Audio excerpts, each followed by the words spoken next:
பிரதிரட்சகனே நமஸ்காரம்.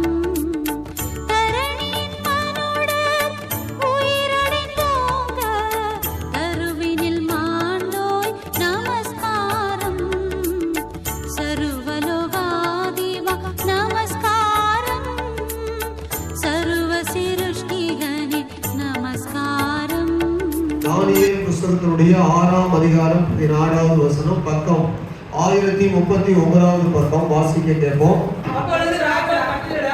அப்பொழுது ராஜா கட்டளையிட அவர்கள் தானியேலை கொண்டு வந்து அவனை சிங்கங்களின் கெபியிலே போட்டார்கள். ராஜா தானியேலை நோக்கி, இடைவிடாமல் ஆராதிக்கிற உன் தேவன் உன்னை தப்புவிப்பார் என்றான். ஆமென். அப்பொழுது ராஜா கட்டளையிட அவர்கள் தானியேலை கொண்டு வந்து அவனை சிங்கங்களின் கெபியிலே போட்டார்கள்.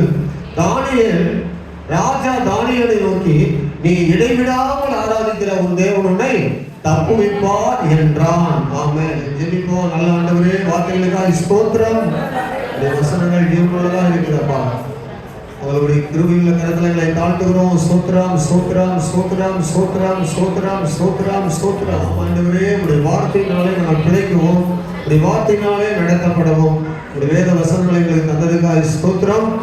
இந்த வசனங்களை கேட்கிற எங்களுக்கு இன்றைக்கும் பிரயோஜனமாக இருக்கவும் ஆவியானவர் உதவி செய்யும். அடிமை மறையும் சிலுவைக்கு பின்பதாக உடைய மகிமையினால் மூடி உடைய வார்த்தைகளை விளக்கப்படும். இயேசுவின் நாமத்தில் ஜெபிக்கிறோம் பிதாவே. ஆமென். முடிந்தவங்க ஒரு ஆமென் சொல்றாங்க. நீங்களும் சேர்ந்து சொல்லுங்க. கர்த்தருக்கு மகிமை உண்டாவதாக. தானியேல் புஸ்தகத்துல வேதத்தை முறையாய் படிக்கிறவங்களுக்கு இந்த தானியேலுடைய சரித்திரம் ரொம்ப அருமையா தெரியும்.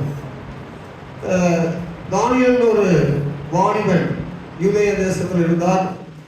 அவர் நேபுகாத்நேச்சார் எருசலேமை கொள்ளையிட்டு கொண்டு போகும்போது தானியேலை அவர் சிறையிருப்பில் பிடித்து கொண்டு போனார். பாபிலோன் தேசத்துல அப்படி தானியேலோடு கூட ஒரு சில வாலிபர்கள் கொண்டு போகப்பட்டார்கள். அந்த வாலிபர்கள் கொண்டு போகப்பட்டு இந்த அடிமைகளாக பாபிலோன் தேசத்தில் இருக்கிற போது வாலிபர்களுக்கு சிறந்த அளவுள்ள நேர்த்தியான வாலிபர்களை கொண்டு வந்து 3 ஆண்டு காலம் கல்தேயருடைய படிப்பையும் கல்தேயருடைய ஒழுங்குகளையும் சட்டங்களையும் படித்து கொடுக்கும்படியாக சொல்லி 3 ஆண்டு காலம் படிப்பித்து கொடுத்தாங்க. அப்படி படிப்பித்து கொடுத்த பிறகு அவர்களை ராஜ அரண்மனையில் அங்காக சில வேலைக்கு நியமித்தாங்க. படிக்காத எந்த வேலையும் செய்ய முடியாது பாருங்க. இப்போ வந்து எந்த வேலைக்கு போனாலும் படிச்சாதான் வேலை செய்ய முடியும். ஆடு மாடு மேய்க்கிறது மட்டும்தான் படிக்காத இருக்குது. கர்த்தருக்கு ஸ்தோத்திரம். அதுக்கு கூட இப்போ படிச்சாதான் கணக்கு போட்டு தெரிஞ்சாதான் ஆடு மாடு கூட என்னதான் அது கூட வேலைக்கு சேர்ப்பாங்க. இப்போ வந்து அப்படி இருக்குது. அப்போ படித்தால்தான் நல்ல வேலை கிடைக்கும். இந்த படிப்பை வைத்து தான் அந்த அரண்மனையில் அவங்க வாழ முடியும், ஒழுக்கங்களை கற்றுக்கொள்ள முடியும். அதனால அவங்களுக்கு படிப்பெல்லாம் கற்றுக் கொடுத்து அங்கே தானியேலுக்கு அரண்மனையில வேலை கிடைக்கிறது. அப்படி ஏதோ ஒரு அவன் பகுதியில அந்த வேலையில் இருக்கும்போது ஒரு சொப்பனம் ராஜாவுக்கு வருகிறது. அந்த சொப்பனம் வந்தபோது யாரும் ஜோசியர்கள், குறி சொல்லுகிறவர்கள், நிறைய மந்திரவாதிகள், நாள் பார்க்கிறவர்கள், வான சாஸ்திரம் பார்க்கிறவங்க நிறைய பேரிடத்துல அந்த சொப்பனத்தை ராஜா கேட்கிறாரு. என் தலையில ஒரு சொப்பனம் தோன்றுச்சு, அதை என்னை கலங்க பண்ணி கொடுக்குது. அந்த சொப்பனம் என்னன்னு சொல்லி நீங்க சொல்லணும், அந்த சொப்பனத்துக்கான அர்த்தத்தையும் சொல்லணும்னு கேட்கும்போது அந்த பாபிலோன் மட்டுமல்ல தேசமெங்கும் உள்ள அநேக சாஸ்திரிகள், ஜோசியர்கள், ஞானிகள் அப்படிப்பட்ட எல்லாரையும் கொண்டு வந்து அரண்மனையில் விட்ட போதும் அவங்க சொன்ன போது எல்லாரும் அதில் ரொம்ப ஆச்சரியப்பட்டாங்க. எனக்கு தோன்றின சொப்பனத்தை நீங்க சொல்லணும், நீங்க தான் அந்த காலங்கள்லாம் நடிக்கிறீங்க, என் மனதில் என்ன இருக்கு நீங்க தான் சொல்றீங்க, குறி சொல்றீங்க. அப்ப என் தலையில தோன்றின சொப்பனத்தை நீங்க சொல்லணும், இல்லாட்டா உங்களை என்ன செய்வேன், வெட்டி போட்டு உங்க தலை துண்டிக்கப்படும் சொல்லிட்டு கட்டளை போடுறாரு. அப்ப கட்டளை போடும்போது ஞானிகள் லிஸ்ட்ல அந்த யாரு இருக்கிறாங்கன்னா தானியேல் இருக்கிறாரு. இது அவனுக்கு தெரியாது, தானியேலுக்கு தெரியாது. ஆனா அவன் அரண்மனையில் ஏதோ ஒரு வேலைகள் இருக்கிறார். ஆனா ஞானிகள், சாஸ்திரிகள், ஜோசியர்கள் எல்லாம் கொலை செய்யப்பட வேண்டும் என்கிற ஒரு கட்டளை வரும்போது தான் தானியேலுக்கு இந்த செய்தி போகுது. அப்ப அவனையும் தேடி கொண்டு வர்றதுக்கு, பிடித்து கொண்டு வர போகிறாங்க. அப்போ அந்த தானியேல் வந்து அந்த தலைவனா இருக்கிறான் இல்லையா, அந்த விசாரிப்புக்காரனா இருக்கிறான், அவங்க இடத்துல இவ்வளவு சீக்கிரமா ராஜா அந்த கட்டளை போட்டாரு, என்ன பிரச்சனை அப்படின்னு கேட்டு அப்போ காலத்தை அவனுக்கு கேட்கிறார். இந்த சொப்பனை என்னன்னு சொல்லி நான் ஆண்டவர்கிட்ட கேட்டு சொல்றேன், ராஜாவை பொறுமையா இருக்க சொல்லுங்கன்னு சொல்லி. அப்ப ராஜாவிடத்துல காலத்தவணை எடுத்துக்கொண்டாங்க. அப்ப தானியேல் வந்து தன் நண்பர்கள் 3 பேர் இடத்துல சொல்றாரு, இப்படி ராஜா ஒரு சொப்பனம் வந்துச்சான், அதை நாம சொல்லணுமா? அது என்னன்னா அவன் கேட்டதான் நாம சொல்லணுமா? ஆண்டவர்கிட்ட கேட்டு அது என்ன சொப்பனம்னு சொல்லி நாம சொன்னாதான் நம்ம தப்பிக்கப்படுவோம். இல்லைன்னா நாம வந்து ஞானிகளோடும் சாஸ்திரிகளோடும் ஜோசியங்களோடும் குடிசலோடும் வெட்டப்பட்டு நாம மறித்து போவோம். அதனால நாம் இந்த காரியத்துக்காக ஆண்டவரிடத்துல ஜெபிப்போம்னு சொல்லி தானியேல் 3 நபரிடத்துல சொல்றாரு. அந்த 3 பேருடைய பேர் என்னது? சரி, அவங்க அந்த பாஷையில சொல்றாங்க, அவங்க எபிரேய பாஷையில சொல்றாங்க. நான் வந்து பாபிலோன் தேசத்துல பாபிலோன் பாஷையில சொல்லுவோம். Shadrach Meshach Abednego, Shadrach Meshach Abednego 3 பேர். 3 பேரிடத்துல சொல்றாரு. அப்ப 3 பேரும் சேர்ந்து ஜெபம் பண்றாங்க. தானியேல் ஜெபம் பண்றாரு. ஜெபம் பண்ண உடனே ஆண்டவர் பாருங்க நேபுகாத்நேச்சாருக்கு கொடுத்த அதே சொப்பனத்தை அப்படியே தானியேலுக்கு கொடுத்தாரு. தானியேலுக்கு ஒரு படம் மாதிரி காட்டி அப்படியே லிஸ்ட் போட்டு காட்டுறாரு. தலை என்னது, மார்பும் புயங்களும் என்னது, வயிறும் தொடையும் என்னது, கால்கள் என்னது, பாதம் என்னதுன்னு சொல்லி 4 பிரிவாக காட்டி அந்த படம் போட்ட மாதிரி ஆண்டவர் காட்டுறாரு. உடனே தானியேல் ஆண்டவருக்கு ஸ்தோத்திரம் பண்ணி ராஜாவிடத்துல போய் இந்த விளக்க சொல்றான். சரி, இதெல்லாம் இருக்கட்டும். இதை இருக்காதுன்னா பைபிள் வாசிக்க தெரியாத தாய்மாருக்காக இதெல்லாம் சொல்லிட்டு இப்படி நிறைய விஷயம் தெரியாம இருக்கிறவங்களுக்கு தானியேலை பற்றி கொஞ்சம் நான் சொல்றேன். இப்போ இப்படிப்பட்ட ஒரு பிரபலமான ஒரு நபர் அந்த சொப்பனத்துக்கு அர்த்தம் சொன்ன உடனே அங்க இருந்த எல்லா மக்களும் காப்பாற்றப்பட்டாங்க. வெட்டி கொலை செய்யப்பட வேண்டிய ஜோசியர்கள், குறி சொல்லுகிறவர்கள், நாள் பார்க்கிறவங்க, வான சாஸ்திரிகள் எல்லாரும் காப்பாற்றப்பட்டாங்க. தானியேல் வந்து சொப்பனத்துக்கு விளக்க சொன்னதுனால. அப்ப தானியேலை கொண்டு வந்து என்ன செய்தாங்கன்னா, ராஜா இவனுக்குள் தேவ மனுஷன் தேவ ஆவி இருக்குன்னு சொல்லிட்டு அவனுக்குள்ள கழுத்துல ஒரு பெரிய மாலை சரப்பணி போட்டு மாலை போட்டு அவனுக்கு எல்லாரும் 3 பேர் அவனை எடுத்து பணிய வச்சு அந்த அந்த இதுல கொண்டு வந்து அரண்மனையில முக்கியமான ஒரு அதிகாரிகளுக்கு தேசாதிபதிகளுக்கு எல்லாம் தலைவராக கொண்டு வந்து தானியேலை வைத்தாங்க. ஆமென். இவர்தான் தானியேல். இவர்தான் யாரு? இவர் சிறையில கொண்டு போகப்படும் போது 17 அல்லது 18 20 வயதுக்குள்ள நபராக இருந்தார். 70 ஆண்டு காலம் பாபிலோன்ல இருந்தார். 70 ஆண்டு காலத்திலும் என்ன செய்தாரு? அவர் பாபிலோன்ல இருந்த காலம் முழுவதும் தன்னுடைய ராஜ்யத்தினுடைய முடிவு மட்டும் அரண்மனையிலே ஒரு பிரபலமான மனிதராக இருந்தார். அப்போ இந்த மனிதன் மேல நிறைய பேர் பொறாமை கொண்டாரு. இவன் மட்டும் என்ன அந்நிய தேசத்துல வந்தான், பிழைப்புக்கு வந்தவன், இவன் வந்து அடிமையா வந்தவன், இவன் போயிட்டு பெரிய ஆள் ஆயிட்டான், இவனை மட்டும் ஆண்டு வச்சிருக்கிறாரு, இவனை எப்படியாவது கொல்லணும், இவனை எப்படியாவது கீழே இறக்கணும், இவன் பதவியை விட்டு எப்படியாவது கீழே இழுத்து போடணும்னு சொல்லி அரண்மனையில் உள்ளவங்க அடிக்கடி ஆலோசனை பண்ணி கொண்டே இருந்தாங்க. கர்த்தருக்கு ஸ்தோத்திரம். அப்படி ஆலோசனை பண்ணி வருகிற போது 6ஆம் அதிகாரத்தில் வருகிற போது 1ஆம் வசனத்தை வாசித்தீங்கன்னா தெரியும். ராஜ்யபாரம் முழுவதையும் ஆளும்படிக்கு தன் ராஜ்யத்தின் மேல் 120 தேசாதிபதிகளையும் ராஜாவுக்கு நஷ்டம் வராதபடிக்கு அந்த தேசாதிபதிகள் கணக்கு ஒப்புவிப்பதற்காக அவர்களுக்கு மேலாக 3 பிரதானிகளை ஏற்படுத்துவது தரையுக்கு நலமாக கண்டது. இவர்களில் தானியேல் ஒருவனா இருந்தான். 3 பேரில் ஒருவனா இருந்தான். 120 தேசங்களுக்கும் 3 தளபதிகள். அந்த 3 அதிகாரிகளிலே பிரதானிகளிலே ஒருவனா இருந்தவர் தானியேல். அல்லேலூயா. இப்ப பைபிள் படிக்காதீங்கன்னு சொல்றது கொஞ்சம் கேட்டீங்கன்னா புரியும். அப்போ இப்படி ஒரு பிரபலமான நபரா இருக்கிறார். இவரு 120 தேசத்துடைய தலைவர்களுக்கும் மேல இருக்கிறாருன்னு அங்க அரண்மனையில் உள்ளவர்களுக்கு எல்லாம் உடனே பொறாமை. அதனால இவனை எப்படியாவது கொல்லணும், இவனை எப்படியாவது கீழே தள்ளணும், இவனை எப்படியாவது அழித்து விடணும்னு சொல்லி எல்லாரும் பிரயாசப்பட்டாங்க. அங்க இருக்கிற அந்த அரண்மனை பிரபுக்கள் எல்லாரும்.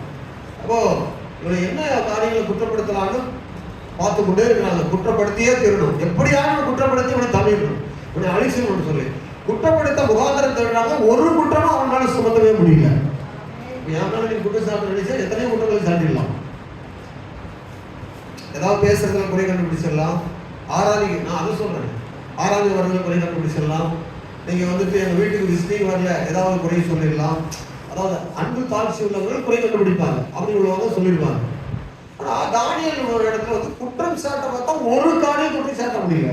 இவனை எப்படி கீழே இறக்குவதுன்னு சொல்லி அவங்களால முடியவே இல்லை. அப்ப எல்லாரும் உட்காந்து யோசனை பண்ணாங்க. என்ன யோசனை பண்ணாங்கன்னா, இவனுடைய ஆராதனை காரியங்களை மட்டும்தான் இவன் தினமும் ஜெபம் பண்றான். இந்த ஜெபம் பண்றதுனால தான் இவன் ஏதோ ஒரு மந்திர சக்தியோடு இருக்கிறான். இந்த ஜெபம் பண்றதை தடுத்துட்டா இவனை கீழே இறக்கி விடுவோம்.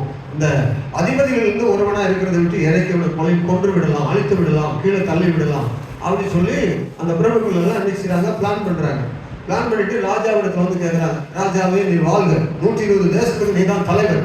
இப்போ உங்க இடத்துல எல்லாரும் அடங்கி இருக்கணும். ஒவ்வொரு இடத்துல நாங்க ஒரு காரியத்தை கொண்டு வரோம். இப்படித்தான் முன்னால இருந்த ராஜாக்கள் இருந்தாங்க. நீங்களும் அதே மாதிரி செய்யுங்க. நாங்க ரொம்ப நாளா ராஜாக்களோடு கூட இருந்திருக்கிறோம், நிறைய காரியங்களுக்கு தெரியும். அப்போ நான் சொல்லுகிற மாதிரி நீங்க கேளுங்க அப்படின்னு சொல்லிட்டு ராஜாவுக்கு ஆலோசனை சொல்றாங்க. ராஜாவும் முட்டாள் என்ன செய்தாரு? கேட்டார். என்னன்னு கேட்டாரு? அது ஒண்ணும் இல்ல, 30 நாள் வரைக்கும் தேசத்துல உள்ள மக்களுக்கு ஒரு டெஸ்ட்.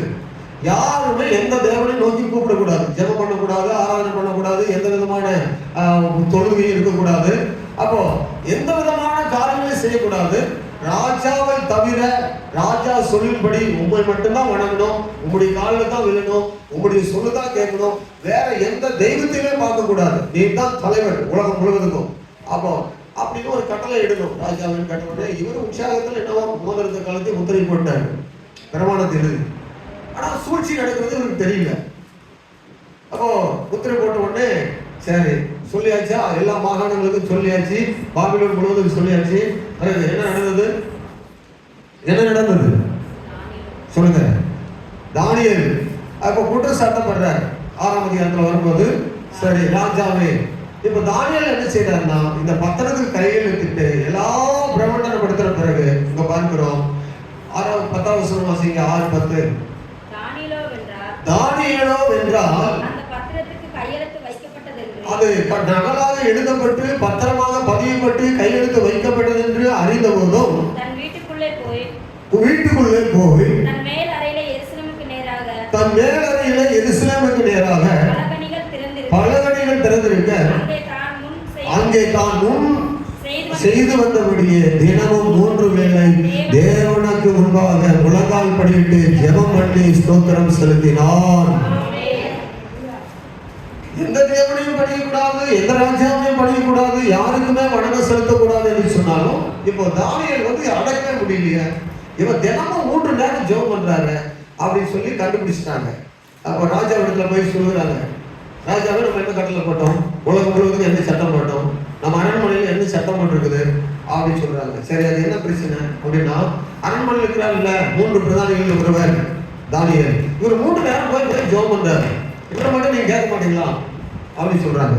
அப்போ ராஜா அமைதியா இருக்கிறாங்க. ஐயோ இவன் நல்ல ஞானம் உள்ளவன், எந்த பிரச்சனை இல்லாதவன், இவன் மேல குற்றம் சாட்டுறாங்களே, அவனுக்கு கஷ்டமா இருக்கு. தானியேலை பார்த்தா எல்லாரும் விட உத்தமம், யாரு மேலேயும் குறையும் சொல்றதுல, யாரு மேலேயும் குற்றம் சொல்றதுல, அவர் பாட்டு அவர் வேலையில கரெக்டா இருக்கிறாரு, நீதி நியாயமா நடக்கிறாரு, அவர் வேலை உண்டு, போவாரு வருவாரு, இது மட்டும் தான் நான் பாக்குறேன். இப்போ இவன் மேல குற்றம் சாட்டால ராஜாவுக்கு ஒரே வருத்தம்.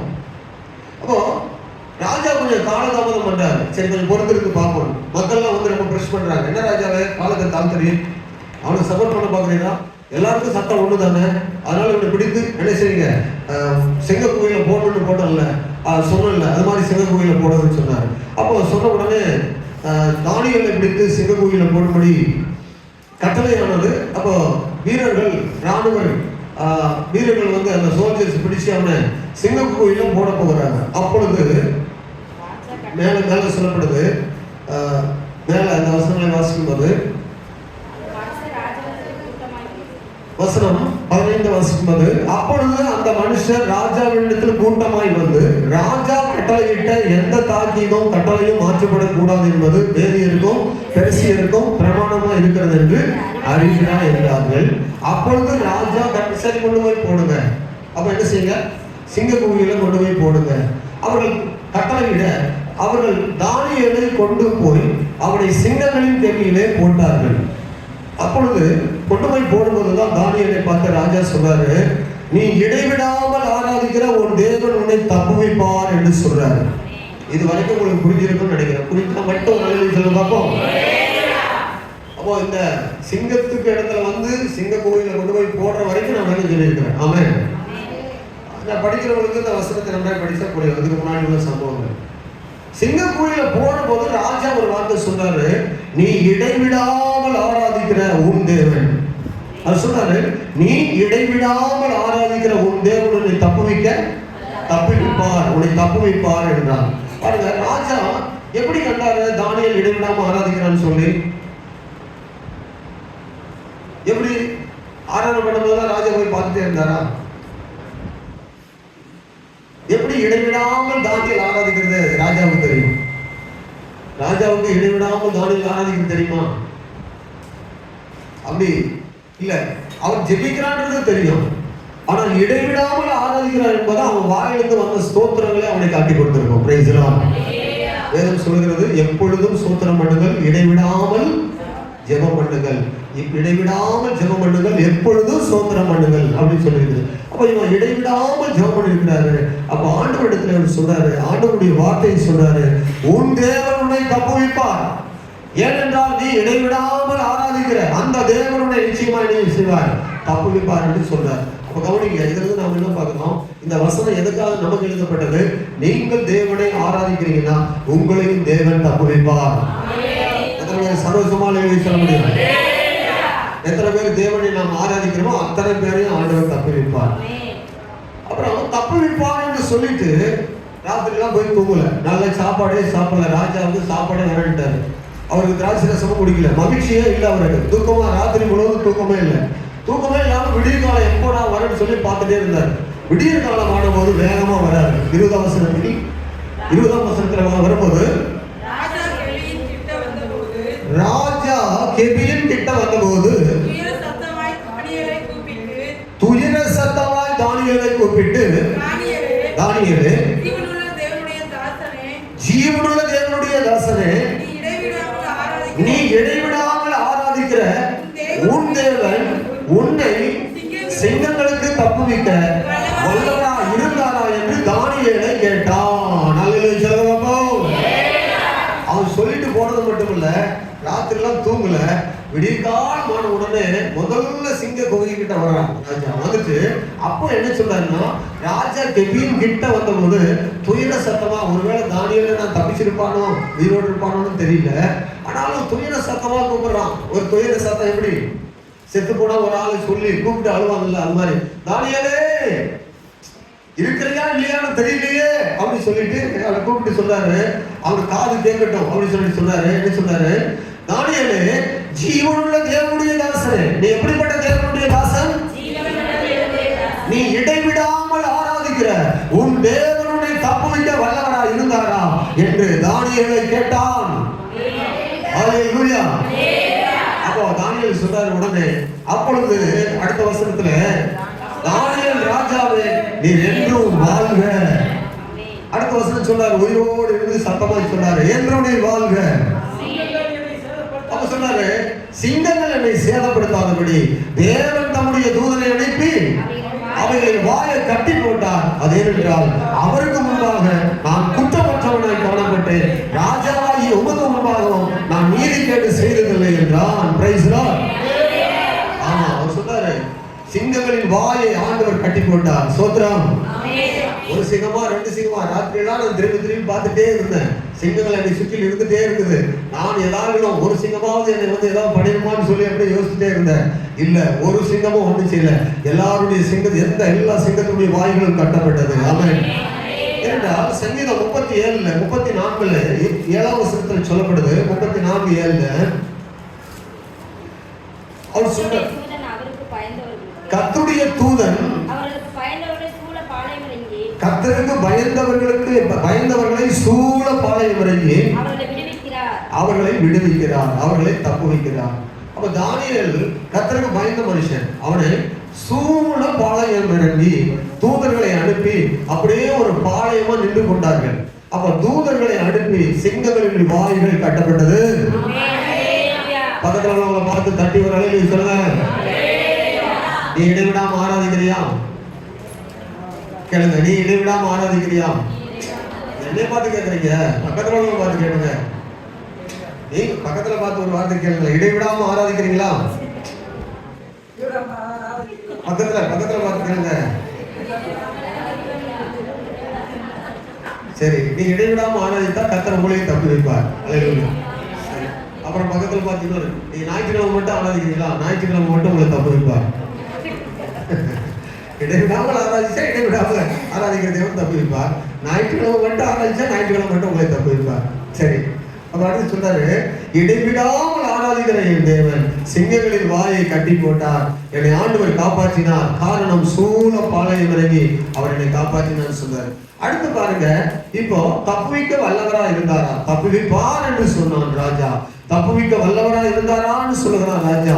அடுத்தது 26ஆம் வசனத்துல, என் ராஜ்யத்தின் ஆளுகைக்குள் எங்கும் உள்ளவர்கள் யாவரும் தானியேலின் தேவனுக்கு முன்பாக நடுங்கி பயப்பட வேண்டும். என்னாலே தீர்மானம் பண்ணப்படுகிறது, அவர் ஜீவனுள்ள தேவன், அவர் என்னென்னைக்கும் நிலைத்திருக்கிறவர், அவருடைய ராஜ்யம் அழியாது, அவருடைய கர்த்தத்துவம் முடிவு வரைந்த நிற்கும். அடுத்து தானியேலை சிங்கங்களின் கைக்கு தப்புவித்த அவரே தப்புவிக்கிறவரும் ரட்சிக்கிறவரும் வானத்திலும் பூமியிலும் அடையாளங்களையும் அற்புதங்களையும் செய்கிறவருமா இருக்கிறார் என்று எழுதி பிரகடனப்படுத்தினார். மூன்றாவது சொன்னாரு அவரே தப்புவிக்கிறவர். அவர் முதல்ல சொன்னாரு ராஜா தானியேலை பார்த்து உன் தேவனுடைய தப்புவிப்பார்ப்பா.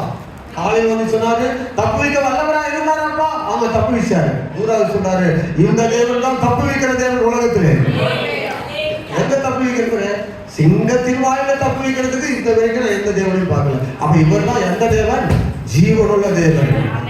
உலகம் முழுவதும் எழுதி சொன்னாரு நாம் ஆராதிக்கிற தேவன் யாரு? அப்போ நீங்களும் நானும் ஆராதிக்கிற தேவன் வந்து ஜீவனுள்ள தேவன். உங்களையும் அவர் தப்புவிப்பார். உங்களை எந்த சூழ்நிலையிலும் என்ன செய்ய மாட்டார். ஆமென். பிசாசுக்கோ அசுத்தத்துக்கோ தீமைக்கோ பொல்லாப்புக்கோ ஆண்டவர் விட்டு கொடுக்க மாட்டார். உங்களை ஆண்டவர் தப்புவிப்பார். இதுவரைக்கும் உங்களை தப்புவித்தார் இல்லையா? மரணத்துக்கு தப்புவித்தாரு, விஷப்பூச்சிகளுக்கு தப்புவித்தாரு, எதிரிகளுக்கு தப்புவித்தாரு, கொலை மிரட்டலுக்கு தப்புவித்தாரு, அவமான பேச்சுகளுக்கு தப்புவித்தாரு, நிந்தைகளுக்கு தப்புவித்தாரு, எல்லா தரித்திரங்களும் தப்புவித்தாரு, எல்லா போராட்டங்களும் வந்தவங்க தப்புவித்தாரு, மரண படுகையாய் வியாதியாய் மறித்து விடுவோம் என்று சொல்கிற சூழ்நிலையை தப்புவித்தாரு. இந்த தேவன் இனிமேலும் நம்மை தப்புவித்தவர் தப்புவிப்பார்.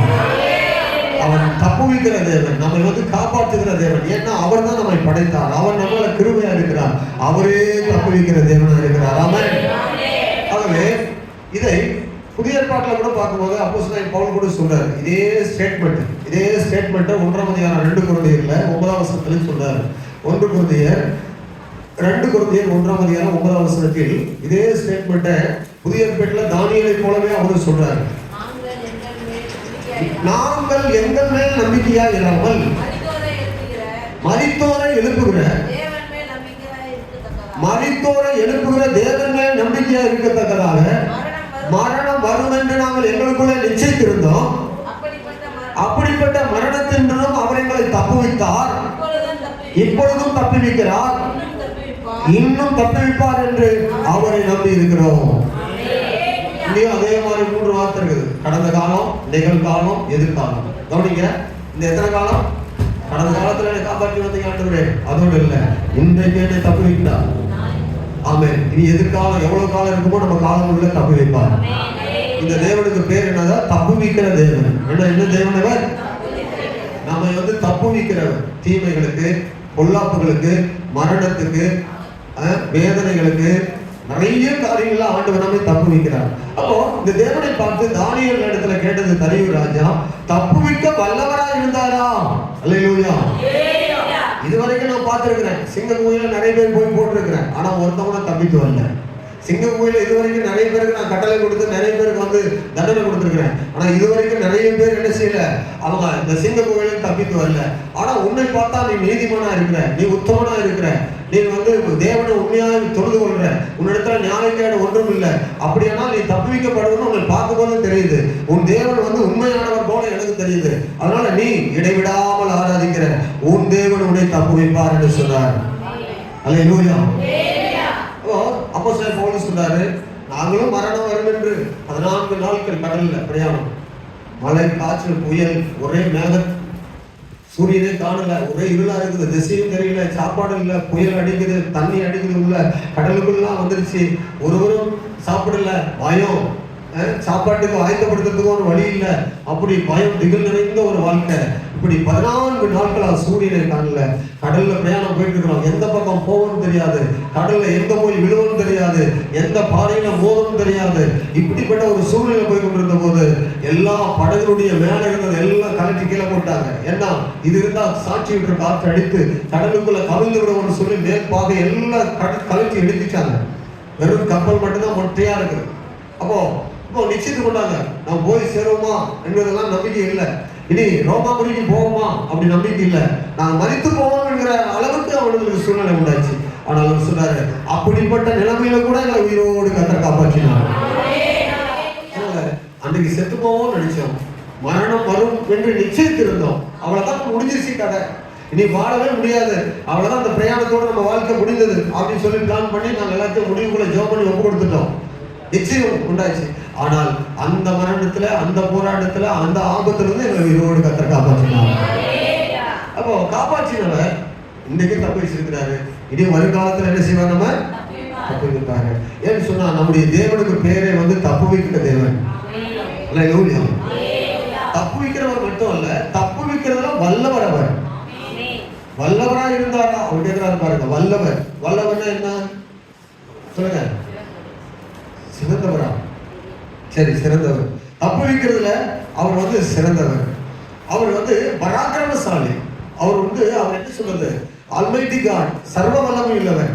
அவர் எந்த இடத்திலும் எந்த சூழ்நிலையிலும் நமக்கு என்ன போராட்டங்கள் வந்தாலும் அந்த இடத்துல நம்மை தப்பு வைத்து உயிரோடு காத்துக் கொள்வார். உங்களுக்கு வந்து அதே பிரச்சனை உலக மனிதனுக்கு ஒரு மனிதனுக்கு வந்து சம்பவிக்கணும்னா, உங்களை போல ஒரு வீக்கான நபரா அந்த உலக நபரை இருந்திருந்தா அவங்க எப்பவும் மறித்து போயிருப்பாங்க. அப்படிதானே? ஒரு வீக்கான ஒரு பலவீனமான மனிதராக இருந்தா உங்களுக்கு வந்த போராட்டங்கள் போல வந்திருந்தா அவங்க மறித்து போயிருப்பாங்க. காரணம் என்னன்னா, நம்ம தேவன் தப்பு வைக்கிறதுனால நம்ம உயிரோடு இருக்கிறோம். அதனால அவர் தப்பு வைக்கிற தேவன். சரி, யாரை தப்பு வைக்கிறார்? எங்க தப்பு வைக்கிறார்? எப்படி தப்பு வைப்பார்?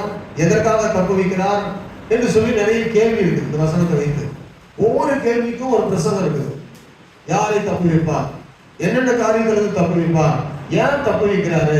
தப்பு வைக்கிறதுல அவர் எப்படி எல்லாம் செயல்படுறாரு அப்படின்னு பார்க்கணும்னா அந்த கேள்விகளும் நிறைய பதில் இருக்குது. கர்த்தருக்கு ஸ்தோத்திரம். அதை நீங்க ஆராய்ந்து பார்க்கணும். யாரை தப்பு வைப்பார்? தானியேல் சொல்றாரு, நான் நியாயக்கேடு செய்ததில்லை. நான் என்ன செய்யவில்லை?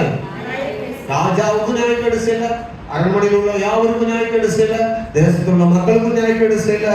அவன் நான் நீதிக்கேடு செய்ததில்லை என்பது என் தேவனுக்கு தெரியும். வேதம் சொல்லுகிறது, நீதிமான்களுக்கு வருகிற எல்லா இக்கட்டிலிருந்து அவர் பாதுகாக்கிறவர். நீங்கள் எப்படி நீதிமானானீர்கள்? இயேசு கிறிஸ்துவின் ரத்தம் நம்மையும் நீதிமான்களாய் மாற்றியிருக்கிறது. அல்லேலூயா. அதனால ஆண்டுடைய பிள்ளைகள். சரி, இப்போ இந்த தப்பு வைக்கப்படுவதற்கு தானியேல் இடத்துல என்ன காணப்பட்டது? ஒன்று, நீதிக்கேடு இல்லைன்னு சொன்னா. இரண்டாவது, ஆபத்து பிரச்சனைகள் வந்த போதும் தேவனையே சார்ந்து கொண்டான். இந்த தேவனை நோக்கி ஜெபம் பண்றதுல அவன் விட்டு விடல. அவன் பயந்தாரி கிடையாது. நம்ம வாசியில அப்படிதான் சொல்லுவாங்க. எங்க ஊர்ல பயந்தாங்கொல்லின்னு சொல்லுவாங்க. எங்க ஊர்ல என்ன சொல்லுவாங்க? இங்க என்ன சொல்லுவாங்க? இங்க பயந்தாரி. அவன் ஒரு பயந்தாரி கிடையாது. சிங்கம் வருதுடா, டேய் உன்னை பிடிச்சி போட போறான்டா, பூச்சாங்க அப்படிலாம் காட்டினா அவன் பயப்படுறாள் இல்லை. ஏன்னா அவர் ஆராதிக்கிற தேவன் அவனுக்கு நல்லா தெரியும். நான் ஆராதிக்கிற தேவன் யார் என்று அவனுக்கு நல்லா தெரியும். அப்போ இன்றைக்கு இதை நம்ம வாசிக்கிற கேட்கிற நமக்குள்ள ஒரு நிச்சயம் இருக்குதா? இந்த தேவன் மேல உங்களுக்கு நிச்சயம் இருக்குதா? எத்தனை பேருக்கு அந்த நிச்சயம் இருக்குது? உண்மையாவா? டெஸ்ட் வச்சிருவோமா? சிங்க கோகையை வச்சு டெஸ்ட் பண்ணி பார்ப்போமா? உண்மையா நீங்க அந்த தேவனை விசுவாசிக்கிறீங்களா? அல்லேலூயா. அப்போ நீங்க விசுவாசிக்கிறீங்கன்னு சொன்னா நிச்சயமா உங்களை தப்பு வைப்பார். அப்போ அங்க என்ன செய்தான்னா, தானியேல் பத்திரத்துக்கு கையெழுத்திட்டா கூட பிரச்சனை இல்லை. நான் வந்து தேவனை 3 நேரம் தொழுது கொள்ள வேண்டும், தொழுது கொண்டார். அவனுடைய பிள்ளைகள் நாமும் நம்முடைய வாழ்க்கையில இவ்விதமாக உண்மையாக தேவனுக்காக இருக்க ஒப்பு கொடுக்கும் போது சில பிரச்சனைகளை சந்திப்போம். அவர் சொன்னாரு, தானியேல் 70 வருஷம் அரண்மனையில் இருந்தார். ஒரே ஒரு நாள் ராத்திரி மட்டும் சிங்க குகையில் இருந்தார். 70 ஆண்டு காலம் அரண்மனையில் ஆண்டவர் அவனை வைத்தார். ஒரே ஒரு இரவு மாத்திரம் சிங்க குகையில் வைத்தார். 70 ஆண்டு காலம் அந்த அரண்மனையில சுற்றி வர வைத்த தேவனுக்கு அவன் நன்றி இல்லாமல் ஒரு நாள் இரவுக்கு பயந்து போயிருப்பான்னு சொன்னா அவன் சாட்சியற்ற மனிதனாக போயிருப்பான் அப்படின்னு சொன்னார். அப்படியானால் நம்முடைய வாழ்க்கையில ஒரு சின்ன பிரச்சனைக்காக நம்ம தேவனை காட்டி கொடுக்க கூடாது. அப்போ ஒரு சின்ன பிரச்சனை வரும்போது தேவனை நம்ம விட்டு விடக்கூடாது. அப்போ எல்லா காலத்திலும் நல்லவராக இருந்தாருன்னா இந்த காலத்துல அவர் எனக்கு என்ன எப்படி இருப்பாரு? வல்லவராக இருப்பார், நல்லவராக இருப்பார். அதை நம்ம புரிந்து வரணும். அல்லேலூயா. உன் பேரை நான் பெருமைப்படுத்துவேன். இப்ப தானியேல் உங்களுக்கு யாரும் தெரியுமா? சொல்லுங்க, தானியேல் உங்களுக்கு யாரும் தெரியுமா? இப்ப தானியேலை பற்றி ஆண்டவர் சொல்றாரு. அப்ப ஆண்டவருக்காக நிக்கிற ஒரு மனிதனை, ஆண்டவருக்காக வாழுகிற ஒரு மனிதனை, ஆண்டவருக்காக சாட்சி சொல்கிற ஒரு மனிதனை கர்த்தர் எந்த இடத்துல விட்டு கொடுக்க மாட்டார். அது சிங்க குகையில சிங்க குகையை போல 7 சிங்கங்களுடைய குகை வந்தாலும் கர்த்தர் விட்டு கொடுக்க போறதில்லை. காரணம் என்னன்னு சொன்னா, தேவனுக்காக நிக்கிற ஒரு மனிதனை தேவன் ஒருபோதும் எந்த இடத்துல விட்டு கொடுக்கறதே கிடையாது. ஆனா என்ன நடக்குது சில நேரம் நமக்கு தெரியாது. கர்த்தருக்காக நிக்க வேண்டிய பயங்கரமான ஒரு சூழ்நிலை வரும். எல்லாரும் வளர்த்து ஓடுற நிலை வரும். கவனிங்க, எல்லாரும் உங்களை வெறுக்கிற நிலை வரும், எல்லாரும் உங்களை மறந்து விடுகிற நிலை வரும். ஆனால் கர்த்தர் நம்மை பார்த்து கொண்டே இருப்பார். சத்தமாய் சொல்லுங்க. ஆனால் ஆண்டவர் மறந்துருக்கிறாரா? எத்தனை பேர் எவ்வளவு சப்போர்ட்டா பயங்கரமா ரைட் ஹேண்டா இருந்தா அப்படி பாஸ்டர் இப்படி பாஸ்டர் கடைசி வரைக்கும் அப்படி இப்படின்னு பயங்கரமா பேசுறவங்களாம் நம்ம மறந்துடுறாங்க. ஆனால் ஆண்டவர் மாத்திரம் பாருங்க, எத்தனை மனிதர்கள் எப்படி மாறினாலும் ஆண்டவர் மட்டும் மாறுறதே கிடையாது. எனக்கும் உங்களுக்கும் அவர் அவ்வளவு உண்மை உள்ளது. மனிதர்கள் சூழ்நிலை வரும்போது மாறி மாறி மாறி மாறி மாறி போவாங்க. ஆனா இயேசு மட்டும் உங்களுக்கு மாறவே மாட்டார். அவர் மாறாதவர் மட்டுமல்ல, தப்புவிக்கிறவர். அவர் தப்புவிக்கிறவர் மட்டுமல்ல, உங்களை மேன்மைப்படுத்தி காட்டுகிறவர். வெறும் தப்புவிக்கிறவர் மட்டுமல்ல, வெறுமையா தப்புவிக்கிறவர் மட்டும் அல்ல. நல்லா கவனிங்க, அவர் வெறுமையா உங்களை தப்பு வச்சு ஏதோ ஒரு பகுதியில் கடன் விட மாட்டார், உங்களை உயிரோடு விடுறது அப்படி கிடையாது. ஆண்டவர் உங்களை மேன்மைப்படுத்தி காட்டுகிறவர். ஒருவேளை இந்த பூமியில நீ மேன்மைப்படுத்தாம ஒருவேளை அதை கண்டுகொள்ளாம மறிச்சிட்டாலும் பரலோகத்துல போகும்போது இந்த பிலிப் ஜோசப்புக்கு என்ன நினைச்சு அதை விட மகிமையான காரியங்களை கர்த்தர் உங்களுக்கு செய்வார். ஒருவேளை அவங்களுக்கு வாய்ப்பு இந்த பூமியில கிடைக்கலன்னா கர்த்தர் உங்களை கொண்டு போய் மேன்மையை தான் வைப்பார். இது வரைக்கும் எங்கெல்லாம் போடணும் அங்க எல்லா இடங்களிலும் என்னை எங்கேயுமே தலைக்குனிய கீழே கொண்டு போய் போட்டு யாரும் கதிச்சுட்டு போக கண்டுகொள்ளாத ஒரு மனிதனாக கர்த்தர் இது வரைக்கும் விடவே இல்லை. அப்போ நான் அவ்வளவு 100% நான் என் தேவனை அவ்வளவு பயங்கரமா தானியேலை போல 3 நேரம் ஜெபம் பண்றான்னு கேட்டா எனக்கு தெரியாது. அப்படி நான் ஜெபம் பண்றேன், ஆனா நான் ஜெபிக்கிறேன். அல்லேலூயா. அப்போ என்னை ஆண்டவர் பார்த்து கொண்டே இருக்கிறார். அப்போ உங்களை ஆண்டவர் பார்த்து கொண்டே இருக்கிறார். அல்லேலூயா. உத்தமர்களுக்கு வேதம் சொல்வது கர்த்தர் துணை. உத்தமனுக்கு கர்த்தர் யாருக்கும் பயப்பட வேண்டாம், யாருக்கும் எதை கண்டும் பயப்பட வேண்டாம்.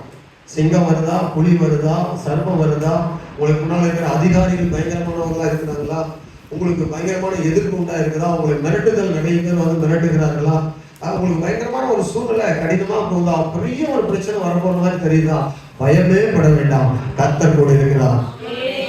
ஏனென்றால் நாம் ஆராதிக்கிற தேவன் அவர் பேரு சர்வ வல்லவர். அவர் பேர் என்னது? சர்வ வல்லமை உள்ளவர். தேவன் உன்னை தப்புவிப்பார். எல்லா இடங்களிலும் உன்னை தப்புவிப்பதற்கு, உன்னை நடத்துவதற்கு அவர் வல்லவராக இருக்கிறார். ஆமென்.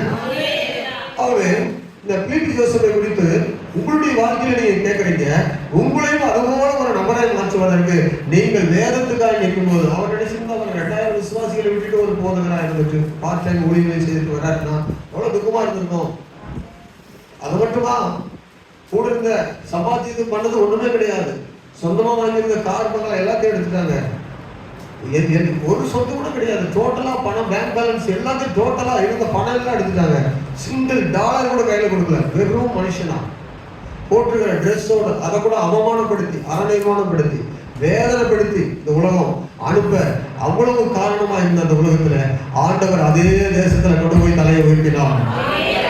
ஆண்டவர் அவருக்கு நிற்கிற ஜனத்தை அவர் தலையை உயர்த்தாமல் இருக்க மாட்டார், அவர் தப்பு வைக்காமல் இருக்க மாட்டார். ஆனால் பாருங்க, யாரை தப்பு வைக்கிறார்? அவருடைய ஜனங்களை தப்பு வைக்கிறார். அதே நேரத்துல இன்னும் ஒரு காரியம் அங்கே இருக்குது. அதே இடத்துல இங்க தப்பு வைக்கப்பட்டவர் நிறைய பேர் சொல்லுவாங்க. நிறைய பேர் என்ன சொல்லுவாங்க? அந்த சிங்கங்கள்லாம் நைட்டு தூங்கிட்டு இருக்கும். சிங்கங்கள்லாம் என்ன செய்யும்?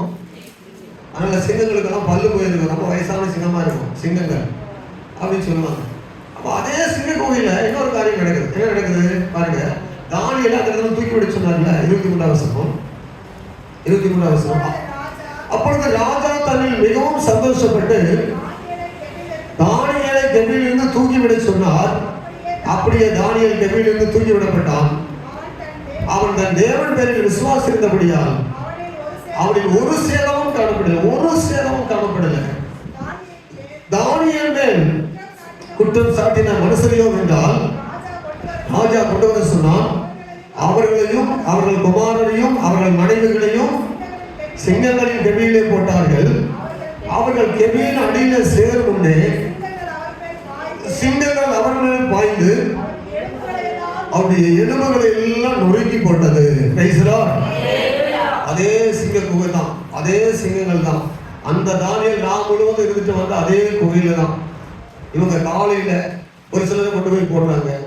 அந்த சிங்கங்கள் தான் என்ன செய்தது பார்க்கிறோம். எலும்புகளெல்லாம் நொறுக்கி போட்டது, ரத்தத்தை குடித்தது. எலும்புகளை நொறுக்கி போட்டதுன்னா எவ்விதமாக அவன் சீறி பாய்ந்திருக்கும். அப்ப இவ்வளவு கொடூரமான சிங்கங்கள் நடுவில் தான் ஆண்டவர் தானியேலை ராத்திரி முழுவதும் காத்தார். ஆமென். ஆமா, ஆண்டுடைய பிள்ளைகள் தானியேல் பிசாசனின் நகரத்துல குடியிருந்தான். தானியேல் குடியிருந்தது எங்க? பிசாசனுடைய சிங்காசனம் இருக்கிற இடம் தான் எது?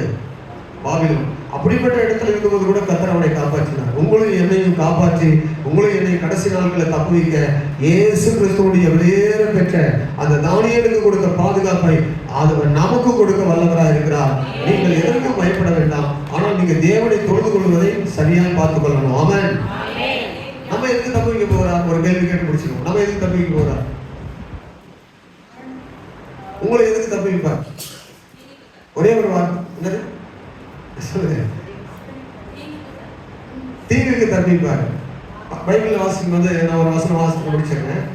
நம்ம எதுக்கு தப்பு வைப்பார்? சரி சரி, தானியேலை தப்பித்தார் படிக்கிறேன், எனக்கு என்ன எதனால புரியணும் அப்படின்னு சொல்லி கேட்கும்போது 21ஆம் அதிகாரம் லூக்கா சுவிசேஷத்துல 36ஆம் வசனத்தை வாசிக்கும் போது 21:36 35-36 வாசிங்க. பூமியில் எங்கும் குடியிருக்கிற அனைவர் மேலும் அது ஒரு கண்ணியை போல வரும். ஆகையால் இனி சம்பவிக்க போகிற இவைகளுக்கெல்லாம் நீங்கள் தப்பி மனுஷகுமாரனுக்கு முன்பாக நிற்க பாத்திரவான்களாக எண்ணப்படுவதற்கு எப்பொழுதும் ஜெபம் பண்ணி விழித்திருங்கள். இனி இந்த பூமியில அதை விட கொடூரமா வரப்போகுது. அல்லேலூயா. அன்றைக்கு ஒரு சிங்கம் ஒரு பகுதியில் தான் இருந்துச்சு. கவனிங்க, இனி வரப்போற ஒரு மிருகம் உலகம் முழுவதும் ஆட்டி படைக்க போகுது. பிரைஸ் லார்ட் சொல்லுங்க. ஆமா, இவைகளுக்கு தப்பி நம்மை கர்த்தர் காப்பாற்ற போகிறார். ஆமென். எப்படி தப்பி காப்பாற்ற போகிறார்? எப்படி தப்பித்து நம்ம நடத்த போகிறார் என்றால், இப்பொழுது நம்ம எல்லாரையும் தப்புவிச்சிட்டாரு. நம்ம எல்லாரும் தப்புவிக்கப்பட்ட லிஸ்ட்ல இருக்கிறோம். ஆமென் சொல்லுங்க. என்ன உலகத்துல பயங்கரமான சம்பவம் நடக்க போகுது? அந்த வசனம் இருக்குது லூக்காஸ் அந்த மத்தேயு சுவிசேஷத்துல, உலகம் தோன்றினது முதல் இதுவரைக்கும் வராத ஒரு பயங்கரமான துன்பம் அந்த உலகத்துல வரப்போகுது. உலகத்துல இதுவரைக்கும் மனிதர் கண்டிராத ஒரு பயங்கரமான காலம் இனி வரப்போகிறது. அந்த பயங்கரமான காலத்துல நிறைய சம்பவங்கள் நடக்க போகுது. அந்த பயங்கரமான சம்பவங்கள் நடக்கும் போது ஒருவர் கூட தப்பிக்க முடியாது உலகத்துல. உலகத்துல எத்தனை கோடி மக்கள் இருக்காங்க தெரியுமா உங்களுக்கு? 700 கோடி மக்கள் இருக்காங்க. ரட்சிக்கப்பட்டவங்க இயேசுவை ஏற்றுக்கொண்டவங்க எத்தனை கோடி மக்கள் இருப்பாங்க? குறைஞ்சது ஒரு 200 கோடி மக்கள் ரட்சிக்கப்பட்டு பரலோகத்துக்கு போறதுக்கு ஆயத்தமா இருக்கும். 200 கோடி அப்ராக்சிமேட்டா நான் சொல்றேன். 300 கோடி கூட வைத்துக் கொள்ளுங்க. 500 கோடி மக்கள் ரட்சிக்கப்படாம இருக்காங்க. 500 கோடி மக்கள்ல ஒரு ஏழ்மையான ஒரு மூலையில வீடு இல்லாம வசதி இல்லாம இருக்கிற ஒரு தாயார், வயதான ஒரு தாயார், அந்த மனசு கூட அந்த பிசாசுக்கு தப்பிக்க முடியாது. ஏன் தெரியுமா? இனி வருகிற காலத்துல எல்லா இடத்துல இருந்து எல்லாரையும் கண்காணிக்கக்கூடிய ஒரே இடத்துல எல்லாரையும் கூட்டி ஆமென் எல்லாருக்கும் ஒரே இடத்துல தண்டனை கொடுக்கக்கூடிய ஒரு காலம் வந்து கொண்டிருக்கு. தெரியுமா? உங்க மொபைல், நீங்க கையில மொபைல் வச்சிருக்கீங்க, அந்த மொபைல்ல ஒரு ஆப் இருக்குது. நீங்க எங்க போறீங்க, என்ன செய்றீங்க, யாரோட பேசுறீங்க, எவ்வளவு நேரம் பேசுறீங்க, எந்த இடத்துல எவ்வளவு நேரம் உட்கார்ந்துருக்கீங்க, எந்த நபர் இடத்துல என்ன பேசுறீங்க, அப்படி பேசிட்டு என்ன செய்றீங்க, வேலைக்கு எவ்வளவு நேரம் போனீங்க, சம்பளம் வாங்கும்போது எவ்வளவு சம்பளம் வாங்குனீங்க, எல்லாத்தையும் கண்காணிக்க முடியும். சரிங்களா? இப்ப இருக்கிற சூழ்நிலையே. ஆனால் இதை விட ஒரு பயங்கரமான ஒரு காலம் வரப்போகுது. அந்த காலம் எப்படின்னா, இந்த சொல்லப்படுது அந்த வசனத்துல, இனி பூமி மீது எங்கும் உலகம் எங்கும் சம்பவிக்க போகிறது. அந்த வசனத்துல 35ஆம் வசனத்துல ரொம்ப அழகா சொல்லப்படுது. வேதம் சொன்னா அது ஒன்று கூட தவறாது. பாருங்க, பூமியில் எங்கும் குடியிருக்கிற அனைவர் மேலும் ஒரு கண்ணியை போல வரும். ஆகையால் இனி சம்பவிக்க போகிற இவைகளுக்கெல்லாம் நீங்கள் தப்பி மனுஷகுமாரனுக்கு முன்பாக நிற்க பாத்திரவான்களா எண்ணப்பட மாத்திரம் ஆயத்தமா இருக்க ஜெபம் பண்ணணும்னு சொல்லப்படுது. நீ வேற எதுக்கு ஜெபம் பண்றீங்களோ இல்லையோ கவனிங்க. எதுக்காக ஜெபம் பண்ணணும்? ஏசப்பா வருகையில நான் தப்பிச்சு பரலோகத்துக்கு போயிருக்கணும். சத்தமா சொல்லுங்க. ஆமா, நீங்க சொத்துக்காக ஜெபம் பண்ணுங்க, ஆத்மாக்களுக்காக ஜெபம் பண்ணுங்க, சபை கட்டுறதுக்காக ஜெபம் பண்ணுங்க, பாத்ரூம் கட்டுறதுக்காக ஜெபம் பண்ணுங்க, உங்க வீடு கட்டுறதுக்காக ஜெபிங்க, பிள்ளைகள் படிப்புக்காக ஜெபிங்க, பக்கத்து வீட்டுக்காக ஜெபிங்க, உலகத்தில் உள்ள ரட்சிப்புக்காக ஜெபிங்க, என்ன வேணாலும் ஜெபம் பண்ணுங்க. ஆனா எல்லாவற்றுக்கும் மேலான ஒரு ஜெபம் இருக்குது. நான் இயேசு வரும்போது அவருக்கு முன்னால போய் நிக்க பாத்திரமா மாறணும். ரட்சிக்கப்பட்டீங்களா? ஞானஸ்தானம் மனம் திரும்பிட்டீங்களா? மனம் திரும்பி ஞானஸ்தானம் எடுத்தவங்க அலையில சொல்லுங்க பார்ப்போம். மனம் திரும்பி எடுத்தவங்க அலையில சொல்லுங்க பார்ப்போம். சந்தேகமா இருக்கு, நிறைய பேர் கை வரலையே, அப்படி வருது, மேல வர மாட்டேங்குது. ஏன் தெரியுமா? மனம் திரும்பி ஞானஸ்தானம் எடுத்தீங்கன்னா அப்படின்னா உங்க கை நல்லா உயர்த்தி மேலே காட்டுங்க, அல்லேலூயா சொல்ல வேண்டாம். இத்தனை பேர் பரவத்து கையை கால நிறைய. இன்னொரு ஞானஸ்தானம், ஒரே ஞானஸ்தானம் தான் உண்டு, ஒரே கர்த்தர் தான் உண்டு, ஒரே முறை தான் வருகை உண்டு, ஒரே சபை தான் உண்டு, ஒரே ஆவியானவர் தான் உண்டு. வேற ஒரு ரட்சிக்கிறதுக்கு வழியே கிடையாது. காலங்களை மனம் திரும்புவதற்காக கர்த்தர் கொடுத்துருக்காங்க. ஞானஸ்தானம் எடுத்துட்டீங்கன்னா நல்லா மனம் திரும்புங்க. கர்த்தருக்கு ஸ்தோத்திரம். உலகத்தை விட்டு வெளியே வாங்க, ஆபாச காட்சிகளை விட்டு வெளியே வாங்க, கர்த்தரை தேடாத குறைகளை விட்டு வெளியே வாங்க, தேவனுக்கு எதிர்த்திருக்கிற காரியங்களை விட்டு வெளியே வாங்க, கர்த்தரை நேசித்து ஆராதிக்க வாங்க. ஏன்னா இது தப்புவிக்கப்படுகிற காலம். நீங்க தப்புவிக்கப்படுறது உங்க இடத்துல தான் இருக்குது. பிரசவம் பண்ணிட்டு போயிட்டே இருப்பார் ஆவியானவர். அல்லேலூயா. சபையில காது உள்ளவன் கேட்க கடவன். சபையில ஆண்டு சொல்லிட்டாரு, காது உள்ளவன் கேட்க கடவன். அப்ப காது உள்ளவன் கேட்க கடவுனா கேட்டு நீங்க செய்து தப்பிச்சு கொள்ளுங்க என்று சொன்னா அவர் சொல்லிடுவார். இனி வரும் காலம் கொடிய காலம். இனி வரும் காலத்துல நம்ம ரொம்ப கடைசியா வந்திருக்கிறோம், ரொம்ப ரொம்ப ரொம்ப நெருங்கிட்டோம். ஒரே ஒரு காரியத்துக்காக தான் நீங்கள் நானும் காத்திருக்கிறோம். ஒரு காரியம் என்ன அடையாளத்துக்கு வந்திருக்கிறோம், என்ன அடையாளத்துக்குள்ள வந்திருக்கிறோம். நம்ம காலம் சொல்லிட்டே இருந்தாங்க. நான் ரட்சிக்கப்பட்ட 25-30 வருஷத்துக்கு முன்னாடி சொன்னாங்க, இந்த காலம் அழிய போகுது. நாங்களும் அப்படிதான் போய் தெருவில் பிரச்சனை பண்ணோம், அழியுது. இல்ல, இப்போ அழிவுக்கான அத்தனை ஆயுதமும் ரெடி ஆயிடுச்சு. அதனால நீங்க வீடு கட்டுறதுக்கு தடை கிடையாது, திருமணம் செய்யறதுக்கு தடை கிடையாது, எல்லாம் நடந்துட்டே இருக்கு ஒரு பக்கம். ஆனா மனுஷகுமாரன் முன்பதாக நிக்கிறதுக்கு ஜெபம் ஆயுதமா இருக்கணும். நீங்க அதெல்லாம் பார்த்துட்டு பிறகு வரணும்னு சொன்னீங்கன்னா நத்திங். அப்படிலாம் என்ன செய்ய முடியாது, செய்திட முடியாது. அதனால மனம் திரும்புவதற்கான கடைசி காலத்துக்குள்ள வந்திருக்கிறோம். வேதம் சொல்கிறது ஆண்டுடைய பிள்ளைகளுக்கு இனி தப்பித்துக் கொள்ள இயேசு கிறிஸ்துவுடைய வெளியேற பெற்ற ரத்தம் நமக்காய் சிந்தப்பட்டது. இயேசு கிறிஸ்துவுடைய சிலுவை மரணம் நமக்காய் வைக்கப்பட்டது. அவருடைய பெரிய கிருபையினால நீங்கள் நானும் காக்கப்பட போகிறோம். அல்லேலூயா.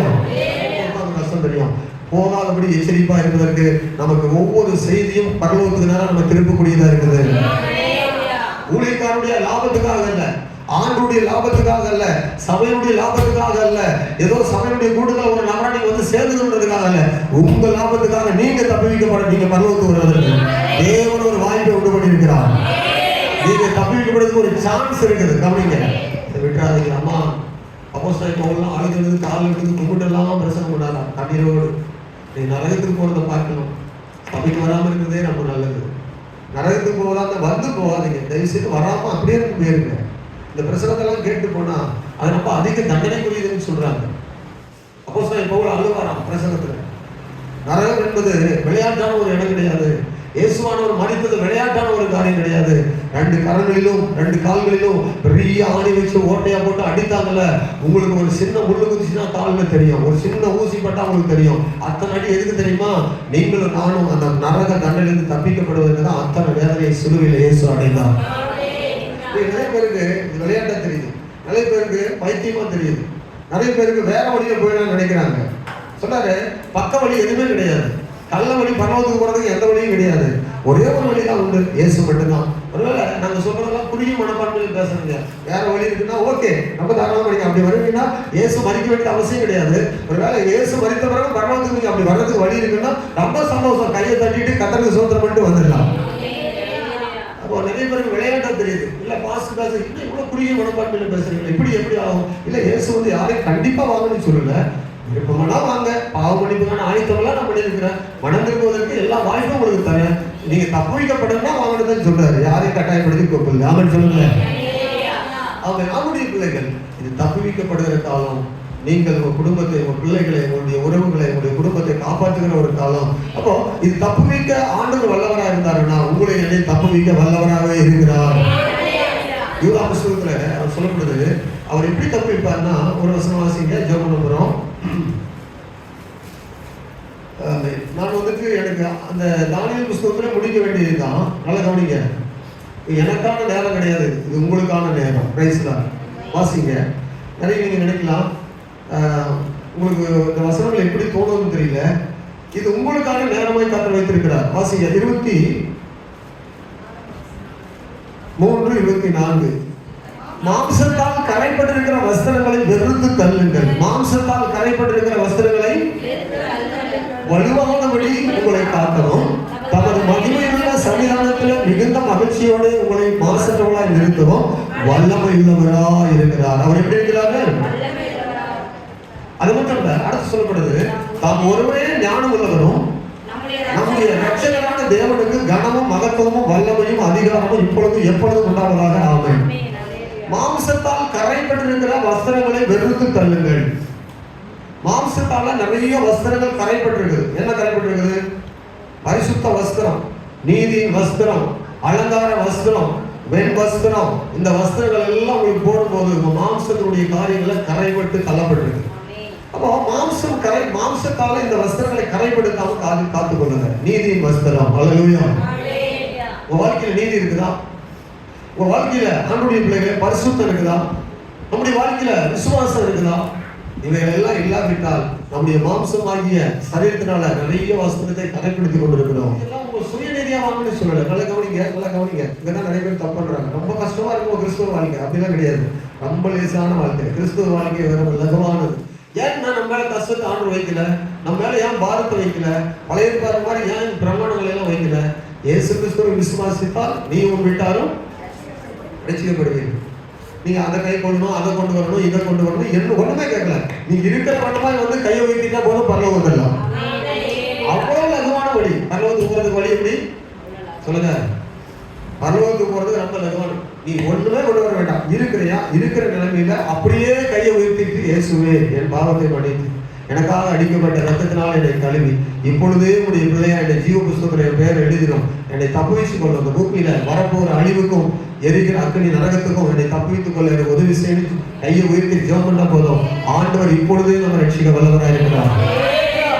ஏனென்றால் இனி பாருங்க, அந்த வெளிப்படுத்த விசேஷத்துல சொல்லப்படுது, அந்த 2ஆம் மரணமாகிய அக்னி கடல் என்று சொல்லப்பட்ட இடத்துல போய் தள்ளப்பட போகிறார்கள் அநேகர்.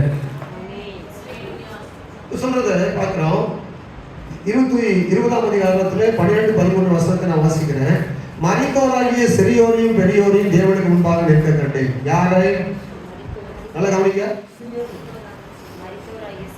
மரித்து போன பெரியோரையும் சிறியோரையும் தேவனுக்கு முன்னால நிற்க கண்டேன்.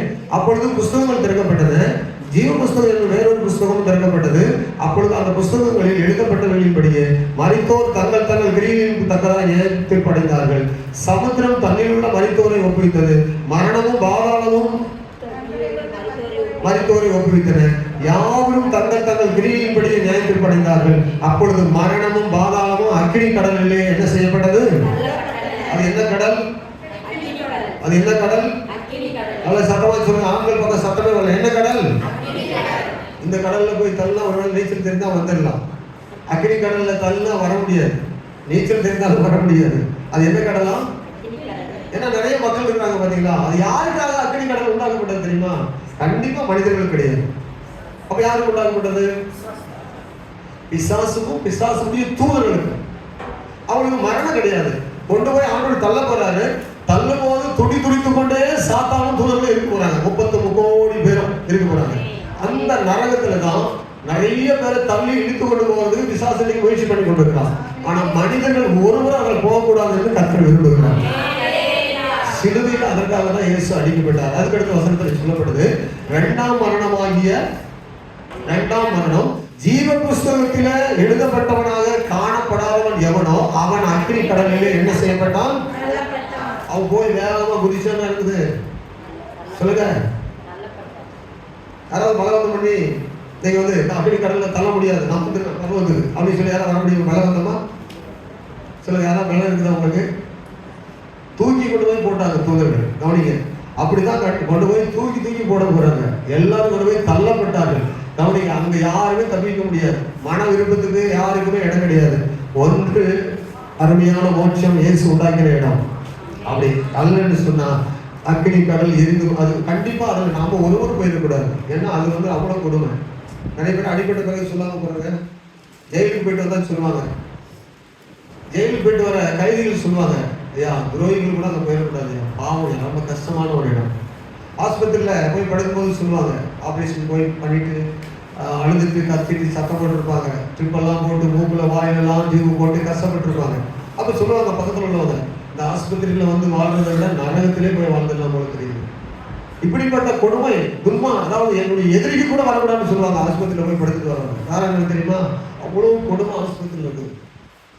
மரணத்துக்கு முன்னால போய் பார்க்கணும்னா ஒரு கொடுமையான இடத்தை ஆஸ்பத்திரியில் பார்க்கலாம். கை கால் வெட்டப்பட்டது, தலை எடுக்கப்பட்டது, மூளையில பிரச்சனை வந்து அப்படி கோமா ஸ்டேஜில் கிடக்கிறது, வாயில உங்களுக்கு டியூப் போட்டு தண்ணி ஊத்துற இடம், அப்படியே செத்த நிலைமையில மாத கணக்காக ஆஸ்பத்திரியில் கிடக்கிற மக்கள், இப்படிப்பட்டவர்களே நம்ம மருத்துவமனையில் போய் பார்க்கலாம். அங்கதான் சொல்லுவாங்க, என்ன சொல்லுவாங்கன்னா, ஐயா யாருக்குமே வந்துடக்கூடாது, என் எதிரி கூட அந்த கஷ்டம் வரக்கூடாது. என்ன ரொம்ப கொடுமையான இடம்.